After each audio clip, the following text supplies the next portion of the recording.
शादाब, सबसे पहले तो जीत मुबारक। लेकिन क्या प्रेशर था कि इंडिया के इतने इम्पोर्टेंट मैच में इतनी बड़ी 61 की हाईएस्ट बिगेस्ट डिफीट हुई, तो कोई प्रेशर था और एक्सपेक्टेशन थी कि नहीं हम इजीली जीत जाएंगे? देखिए, ईज़िली तो नहीं कह सकते, क्योंकि आप जो जितना हाई प्रेशर गेम होता है उसमें ये है कि कौन सी टीम अच्छा स्टार्ट करती है। उन्होंने अच्छा स्टार्ट किया। एक ऐसा प्लेयर था जो कि इनफॉर्म चल रहा था और उसने अच्छी नहीं खेली। देखिए, मुझे लगता है कि बहुत ज़्यादा एक ही मैच के बारे में बात हो रही है। हम ओबियसली गोल था कि वो मैच भी जीते, लेकिन at the end of the day main goal हमारा वर्ल्ड कप जीतना है, और वही प्रोसेस हम उसको फॉलो ही कर रहे हैं। कभी कभार आपको उसमें रिज़ल्ट नहीं मिलेंगे, लेकिन अगर आपके प्रोसेस अच्छा है और आप अच्छी चीज़ें कर रहे हैं तो इवेंचुअली आपको रिज़ल्ट मिलना शुरू हो जाता है। Imran Ahmad, daily Sachin from Pakistan. मुबारक सर, अब सुपर 8 का सुपर मरहला और रमज़ान की मुबारकबाद भी दिया आपने, वो लोग दुआएं भी करेंगे, तो उस सुपर 8 के हवाले से ज़ाहिर है ड्रेसिंग रूम का माहौल बहुत अच्छा होगा, तो क्या स्ट्रेटजी है कि उसमें इंशाल्लाह पाकिस्तान कामयाबी हासिल करे? हाँ, देखिए, सिंपल चीज़ें जो हम अच्छी चीज़ें करते आ रहे हैं, कोशिश करेंगे कि वो चीज़ें कंटिन्यू करें। जिस तरह के हमारे मुझे लगता है कि ओपनर्स अच्छा स्टार्ट हमें दे रहे हैं तकरीबन हर मैच में। जिस तरह के साहबज़ादा के मेरे ख्याल से फॉर्म लगी हुई है, और मुझे लगता है कि जब भी ऐसी कंडीशन में कोई भी एक बैट्समैन खड़ा होता है और वो 70+ स्कोर करता है तो आपको अबव द पास को ले जाता है। तो obviously as a batting unit हमें उस चीज़ को कंटिन्यू करना पड़ेगा, और बॉलिंग में मुझे लगता है कि आप राइट एरियाज़ में कंसिस्टेंटली हिट करते रहेंगे। जिस तरह के हमारे पास उस्मान भाई हैं, इब्रार है, दो ऐसे मिस्ट्री स्पिनर हैं, और साइम जिस तरह की अच्छी बॉलिंग कर रहे हैं, फिर नवाज़ आता है, फिर मैं हूँ। तो मुझे लगता है कि एक अच्छा कम्बिनेशन बना हुआ है। जिस तरह का आज फास्ट बॉलर्स ने भी बॉलिंग की है, तो मुझे लगता है कि हम राइट ट्रैक पे हैं। ओबियसली बहुत ज़्यादा लास्ट वाला मैच की बात की जा रही है। मुझे लगता है कि ओबियसली आई नो कि वो बहुत बड़ा मैच था, और हम उस तरह जिस तरह के हम उम्मीद रख रहे थे एज ए टीम, क्योंकि मुझे लगता है कि हम उतना अच्छा खेले नहीं। अगर हम अपने पोटेंशियल पे 100% चीज़ें करते तो मुझे लगता है कि हम वो भी जीत सकते थे, लेकिन at the end of the day part of game है। इवेंचुअली जो हमारा मेन गोल है हम उसको कंटिन्यू रखें। शराब, 2022 के बाद हम लोग अब जो है वो सुपर 8 के लिए क्वालिफाई कर सकें। क्या समझते हैं आगे जाके कितना मुश्किल होने वाला है? क्योंकि आपकी जो वीडियो देखी है बड़ी वायरल हुई है कि आपने कहा जी फाइनल खेलेंगे और फाइनल जीतेंगे भी, तो कितने होपफुल है? पूरी टीम का मोराल कैसा है? और ख़ास तौर पर शाहीन को ड्रॉप किया गया, बाबर का नंबर नहीं आया, तो जब इस तरह की चीज़ें होती हैं तो टीम का मोराल कैसा होता है, माहौल कैसा होता है ड्रेसिंग रूम में? देखिए, एज ए प्रोफेशनल आपको ये चीज़ें तो आपको मुझे लगता है कि माइंड करने वाली नहीं होती, और ओबियसली जिस तरह का हमारे टीम का माहौल है, मैसेजेस बहुत ज़्यादा क्लियर होते हैं, तो मुझे नहीं लगता कि किसी प्लेयर को इतना ज़्यादा वो परेशान होता है। हर प्लेयर कोशिश कर रहा है कि वो टीम को जिताने की कोशिश करे, और ओबियसली सुपर 8 मुश्किल होगा, प्रेशर वाले मैचेस होंगे। At the end of the day, on a day आप जो चीज़ें कंट्रोल कर सकते हैं उन चीज़ों को कंट्रोल करने की कोशिश करेंगे। और ओबियसली रमज़ान भी आ गया, तो अब तो हमारा 12th मैन तो साथ ही है। तो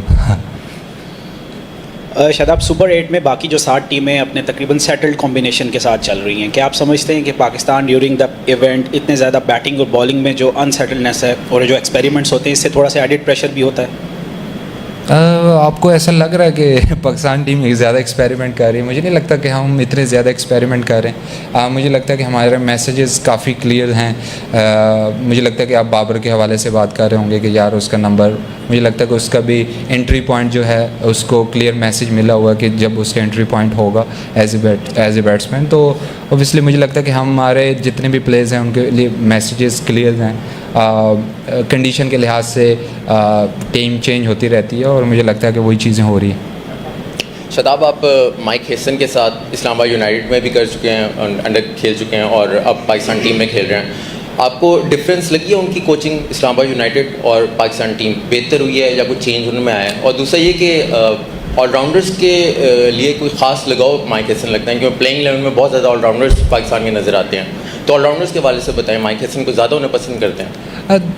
देखिए, फ्रेंचाइज क्रिकेट और नेशनल क्रिकेट वो टोटली डिफरेंट, जिसकी कोचिंग करना, क्योंकि फ्रेंचाइज क्रिकेट में आपके पास मैक्सिमम 1.5 मंथ होता है जिसमें आपको कोचिंग करनी पड़ती है, और जो आपको लग रहा होता है कि आपके मिसिंग लिंक्स हैं वो आप बाहर से भी लेके आ सकते हैं, और जिस तरह ओवरसीज़ प्लेयर आते हैं वो मिसिंग लिंक्स जो आपकी टीम में चाहिए होते हैं प्लेइंग 11 या स्क्वाड में, तो वो वहाँ से मिल जाते हैं।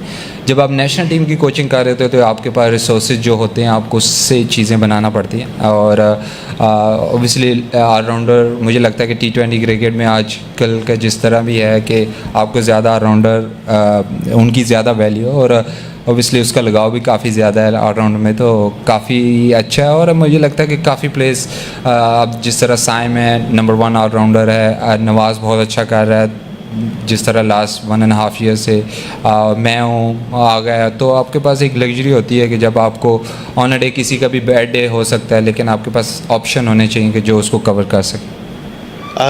शदाब, आपको लगता है कि अभी तक जो हमने 4 मैचेस खेले हैं ये आज परफेक्ट डे था, हमारा परफेक्ट मैच था? और दूसरा ये बताते हैं इंडिया के खिलाफ जब हम हारे तो उसके बाद आपका नाम पे भी काफ़ी तनकीद हुई फैंस की तरफ से, कुछ साबिक क्रिकेटर्स भी कह रहे थे कि शदाब को जो है ड्रॉप करना चाहिए। उस हवाले से बता दें कि आज लगता है आपने 3 विकेट्स लेके अच्छी बैटिंग करके उनको जवाब दिया है, और मैच के शुरू में आपकी वसीम भाई से कुछ बात हो रही थी, वो ज़रा हमें बता दें कि क्या टिप्स उन्होंने दी थी आपको आज के मैच के बारे में? नहीं, वसीम भाई से तो मुझे नहीं लगता इस्लाम दा ही हुआ कि ऐसी बात नहीं हुई। दूसरा देखिए, क्रिटिसिज्म होना ना होना वो कंट्रोल नहीं कर सकते।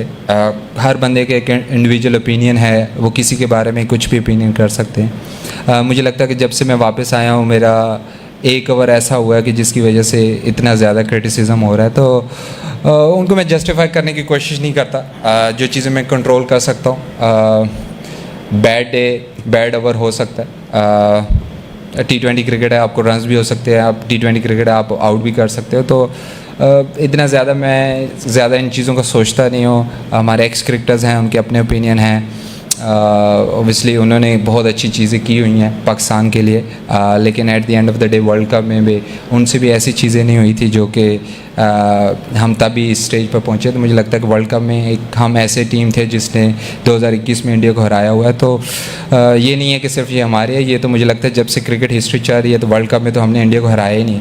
तो ओबियसली उन इंडिविजुअल वो बहुत लेजेंड थे, लेकिन अगर टीम की बात की जाए तो वर्ल्ड कप में तो उन्होंने भी कुछ नहीं एक्ट किया था।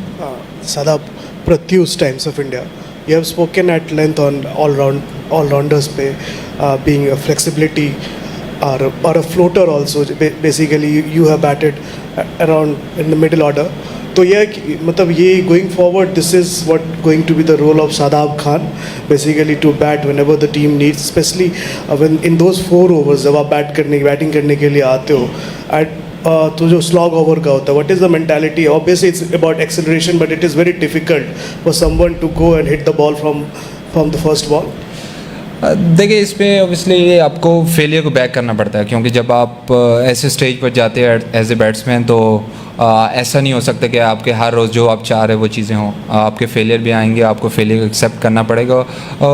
मेरे ख्याल से आजकल का ऐसा ही है कि वे ऑफ थिंकिंग और वे ऑफ प्लेइंग ऐसा है कि आपको जो चीज़ टीम को डिमांड कर रही होती है अबव पार स्कोर आपको करना पड़ता है, क्योंकि ऐसी कंडीशन में यू नेवर नो कि किसी भी एक बैट्समैन की इनिंग लगती है तो वो आपसे मैच ले जाते हैं। तो बहुत क्लियर है, ऐसा नहीं होता कि मुझे लगता है कि जिस तरह हमारे कैप्टन ने बोला हुआ है कि टॉप 2 और टॉप 3 के अलावा सब फ्लेक्सिबल हैं, तो वो चीज़ें तो हैं।